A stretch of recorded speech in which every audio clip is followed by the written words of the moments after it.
In many of my past videos, I've tried to expose some of the many myths and misrepresentations that are popular in fitness and bodybuilding. I do this in much greater depth in my Applied Metabolics newsletter. Those of you who want the complete story, I mean, literally covering the waterfront, would be best served by subscribing to my Applied Metabolics newsletter at www.appliedmetabolics.com. In these videos, I just basically give a brief overview of some of these topics. So for example, today I'm going to discuss another supplement that has a lot of mistaken notions about it, so to speak. What I'm talking about is soy protein. Uh, when I started bodybuilding many years ago, over 5 decades ago, you didn't have a lot of choices in protein, and one of the largest, or I should say the fastest selling protein product was actually soy protein. The company that specialized in this was a company called the York Barbell Company, operating out of York, Pennsylvania. They published two bodybuilding magazines. One was called Strength and Health, which was a bodybuilding weightlifting magazine. The other one was pure bodybuilding called Muscular Development, which was later sold to another company. However, all through the magazines, they kept extolling the virtues of soy. And since I was a very young man when I first started bodybuilding, I used soy protein. I never really noticed any problems with it. I was just a teenager, prepubescent actually, and I didn't notice any problems with it myself. Uh, I didn't know anything about the quality of protein those days, but let's just talk about the truth about soy protein in this video. Now, when you talk about soy protein, we're talking about soy protein isolate. Isolate is a key word here because it means that it's basically isolated protein. And what that means is that a lot of the elements that are found naturally in soybeans don't exist in the soy protein powder, which is very good, as we will see. So the soy protein isolate powder is made from defatted soybean flakes that have been washed in either alcohol and water, which is an important point, which I'll also get to a little later. And this, when it's washed in the alcohol and water, it removes the sugars and unfortunately the dietary fiber. It would be nice if it had the dietary fiber. However, if it retained the dietary fiber, as soon as you put it in a liquid and put it in a blender, it would be like cement. You wouldn't be able to drink it. You'd have to eat it with a spoon. It wouldn't taste very good either. After that, the powder, it's then dehydrated. The soy is dehydrated and turned into a powder. The product, it contains very little fat and it contains no cholesterol. There's no cholesterol in plant products, by the way. Anytime you see a plant product in your supermarket, it has a little box on it that says cholesterol free. Just laugh because cholesterol is not found in plants. Anyway, this product, it's a concentrated source of protein. Although it's a concentrated source of protein, soy protein isolate product, it does contain phytates. Phytates are elements found in vegetables that tend to lock on to certain minerals, and they literally make them pass through the body.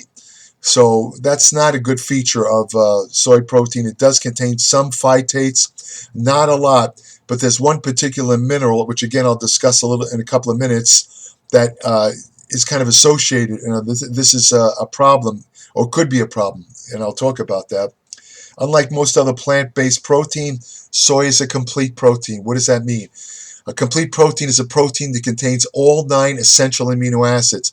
The word essential means that these amino acids cannot be made in the body and must be obtained from food sources. Most plant-based proteins do not contain all 9 essential amino acids, or if they do, they're too low in certain amino acids.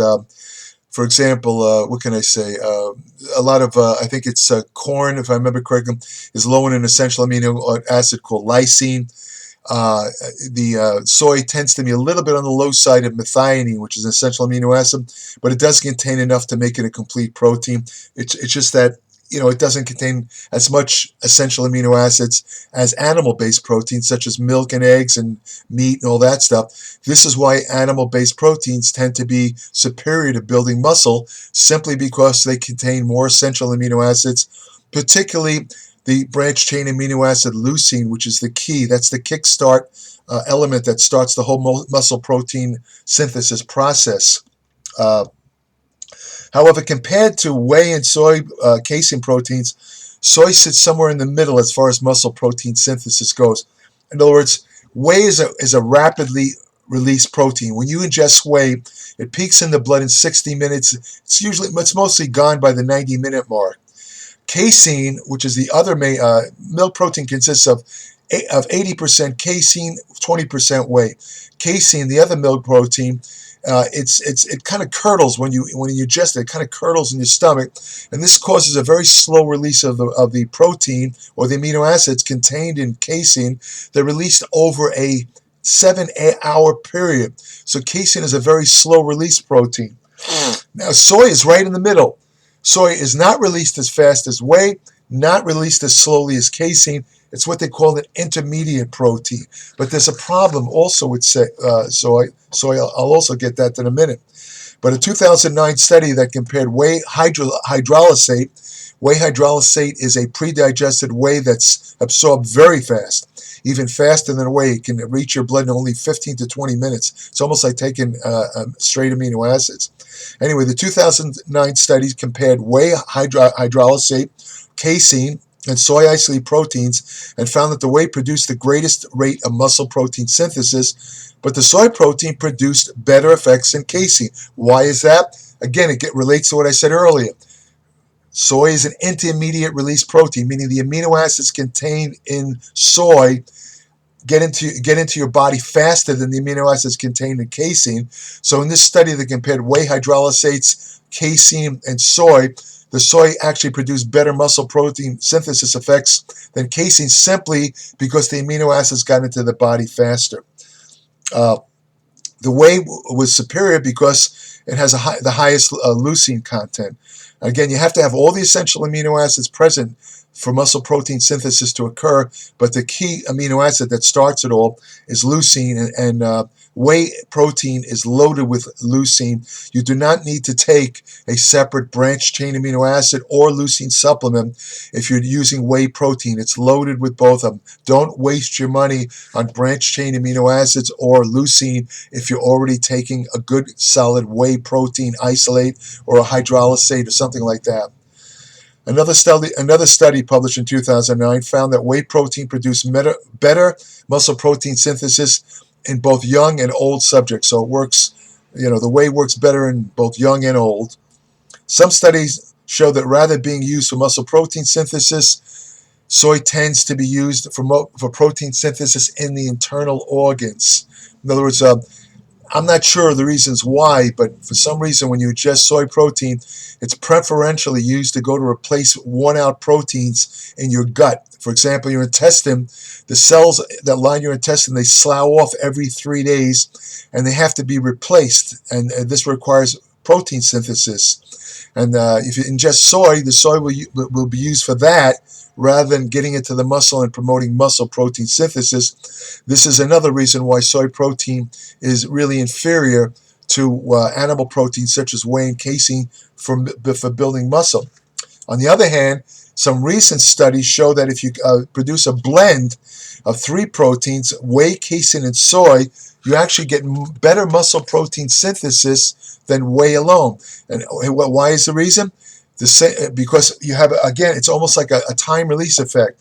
When you have all 3 proteins, the whey is released immediately, which stimulates muscle protein synthesis. Then the soy kicks in, and then finally the casein kicks in. So you have a huge, constant release of amino acids over a longer period of time. So the net effect is you get greater muscle protein synthesis with a blend of whey, casein, and soy.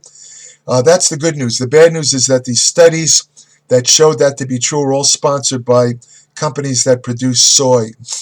So what can I say? Well, soy protein can be used for weight loss or fat loss purposes.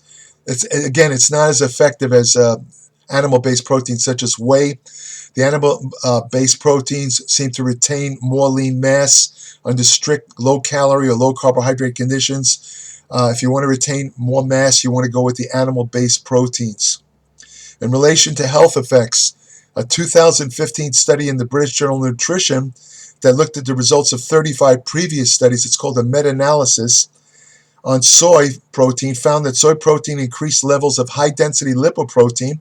High-density lipoprotein, or HDL, is considered the protective form of cholesterol carrier in the blood. It literally pulls cholesterol out of the body, sends it to the liver, where the cholesterol is degraded into bile and then excreted. That's the only way you can get rid of excess cholesterol. It can't be burned like fat. Anyway, the soy protein increased levels of HDL while lowering LDL. LDL is low-density lipoprotein, so-called bad cholesterol, even though it's not really bad. LDL cholesterol is the main cholesterol carrier in the blood. This is the cholesterol carrier that brings cholesterol to your testes, where a protein called STAR takes over, transports the cholesterol into the Leydig cells of the testes, where the cholesterol is converted through several enzymatic steps into testosterone. So cholesterol is the raw material to produce testosterone. So to call LDL cholesterol bad, well, that's kind of a silly statement. It's only bad under one condition. It's bad when it gets oxidized. How do you keep it from being oxidized? Eating antioxidant foods like fruits and vegetables, taking antioxidant supplements, coenzyme Q10, vitamin E, lutein, all these things will prevent the oxidation of LDL. And when it's not oxidized, it's perfectly safe and very good for you. Without LDL, there'd be no testosterone, and all of us that lift weights would be in big, big trouble. There'd be no Mr. Olympia. Anyway, next, other studies show that soy protein may offer preventive effects against breast cancer onset in women. However, this goes both ways. And I'll explain why in a second. Some studies, for example, studies show in older women, postmenopausal women who already have breast cancer, if they take soy, it can actually stimulate the breast cancer. So you have to be careful of that. Now, in men, soy, they've noticed in studies that Asian men that tend to eat more soy foods tend to have lower rates of prostate cancer. And nobody really knew the reason for that until fairly recently. See, there are two kinds of estrogen receptors, estrogen receptor A and estrogen receptor B. Estrogen receptor A stimulates prostate cancer. Estrogen receptor B, however, blocks the effects of estrogen receptor A in stimulating prostate cancer. Well, it turns out that soy is a specific agonist or stimulator of estrogen receptor B. And by doing so, it nullifies the effect of estrogen on stimulating prostate cancer. So in that respect, soy, and this unfortunately doesn't really pertain to soy protein, but rather soy foods, and I'll explain why in a second. But soy actually probably is a fairly good preventive food if you're worried about, or if you have a genetic tendency towards prostate cancer. Now, some say that soy can interfere. The thing is, you see this in a lot of articles and blogs all over the internet about how soy can lower your thyroid production. Of course, the thyroid located in the neck controls the resting metabolic rate. Thyroid hormone is composed of the trace mineral iodine and the amino acid tyrosine. Now, what causes soy to possibly interfere with thyroid hormone production is the fact that there are substances in soy called goitrogens that tend to lock onto the trace mineral iodine and prevent it from being taken up into the thyroid gland. So this would lower your thyroid output. This, however, rarely happens, and it won't happen if you consume enough iodine in your diet. And they've done studies of young men, several studies, where they showed no effect of soy protein at all on thyroid hormone activity. Another frequent critique of soy protein, and again, this is really epidemic in bodybuilding sites. They say that soy protein lowers testosterone. It's thought to be cause. It's low. Not only does soy lower testosterone, but it also seems to raise estrogen. That's what these sites claim. This is thought to be caused by substances in soy called isoflavones. Genistein, diazine are two of them, and these things are very structurally similar to estrogen, and if you ingest them in very large amounts, they can act like estrogen. But it's important to note that the soy isoflavones are only 1/10,000th the potency of beta estradiol, which is the most potent estrogen produced in both male and female bodies. But you have to understand though that, as I said earlier, when soy protein isolate is produced, it's mixed with alcohol and water, and in doing so, the alcohol and water remove most of the phytoestrogens, as they're called. These substances in isoflavones are also called phytoestrogens, which means plant estrogens. And when you process the soy with alcohol and water, you wind up removing most of the phytoestrogens. So there's very little. It's like trace amounts in there. There's not an, you'd have to, I couldn't imagine how much soy protein you'd have to eat to get real, truly estrogenic effects. Probably about 5, 6, 7 pounds a day. Nobody's going to do that in their right minds. However, you could get those effects from eating soy foods, which haven't been processed, like tempeh, I think it's called. Maybe I'm mispronouncing that wrong. Soy milk. All of these foods, other than soy protein isolate, do contain isoflavones, but even in those cases, you'd have to eat a lot of those foods. There was one case on record of a young man who was drinking 2 gallons a day of soy milk, and he wound up getting gynecomastia because he took in so much soy milk that he ingested enough of these isoflavones to produce an estrogenic effect. So it's possible, but it requires very huge, vast amounts of soy foods. So it's really nothing to worry about. So that's about it for soy. It won't it won't raise estrogen. It will not lower testosterone. It will not adversely affect thyroid hormone. That's all bull. But again, to sum it up, soy protein is definitely inferior to animal proteins such as whey, casein, egg protein, and others because of its balance of it doesn't have as much essential amino acids, and it has about 4% less leucine than does whey. But soy protein isolate is really a good choice if you're a vegan, or if you don't want to eat animal protein foods for some reason. Soy protein would probably be, I'd say, the best choice of all the available vegetable-based or plant-based proteins. I'd say soy. In a recent article in my Applied Metabolics newsletter, I looked at a recent study that compared the muscle protein synthesis effects of all the plant proteins. I'm not going to reveal it here in this video, but it's available to subscribers. There was another plant protein that actually beat soy as being better for muscle protein synthesis. And when you read the article, you're going to be very surprised which particular plant this was. If you want to have the best information, the most in-depth information you'll ever find anywhere on nutrition, exercise science, ergogenic aids, fat loss techniques that work, anti-aging research, hormonal therapy, women's health, supplements, subscribe today to my Applied Metabolics newsletter. Like I say, my Applied Metabolics newsletter is incomparably in depth. None of these, I mean, some of these people like my videos, but I have to tell you, these videos are more like an overview. They're like a headline.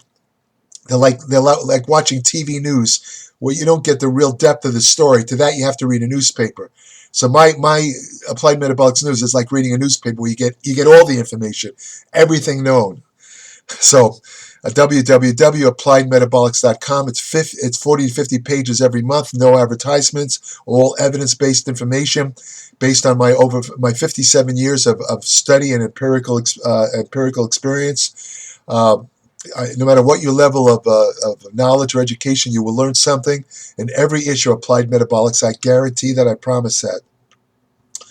I don't know. I shouldn't have called it a newsletter. It's more like a monthly ebook because of its length, 40 to 50 pages. And I designed it where you can read it on any media. You can read it on your phone. You can read it on an iPad. You can read it on your desktop. You can take it with you. I mean, you don't have to read. The articles tend to be very long. I admit that. But you don't have to read them all at once. Read them in little, groups. When I edit my articles, I don't edit the whole thing at once. I edit, maybe 2-3 pages at a time, because they are long. And I do that because I want to cover the waterfront. I want to tell the readers everything there is known about these particular topics. So the readers have no questions when they finish my articles. There's no questions. They know everything about the subject. In fact, I'd go so far as to say, if you subscribe and read my Applied Metabolics newsletter, I'd say within 6 months, you yourself will be an expert on nutrition. There's that much information and in my Applied Metabolics newsletter. So again, www.appliedmetabolics.com. If you subscribe, I will send you an invitation to join my private Applied Metabolics Facebook page, where every day I post new information on nutrition, exercise science, and medicine. I have an email portal on my Applied Metabolics site. Subscribers are welcome to send me short questions. That's only open to subscribers. I don't take unsolicited questions. You're welcome to leave comments under this video. I may or may not answer them. Most of the time, I don't answer them. But if you are a subscriber, I will definitely answer any question that you ask, unless it requires 5 pages to answer, something like that. But anyway, www.appliedmetabolics.com. If you want to have the best friend you'll ever have, go to your local shelter, adopt a dog or a cat. I don't know if I should say cat. Could a cat be characterized as a man's best friend? Not so sure about that, but I sure as hell know dogs can. I've had enough dogs to know that every single one of them was my best friend. And Bruno right now is somewhere around here. He doesn't like. He's one of these private dogs. He doesn't like being on camera, but he's around here. He's my best friend right now. So go to your shelter, save a dog. I mean, they'll love you to death. They're great. Take care.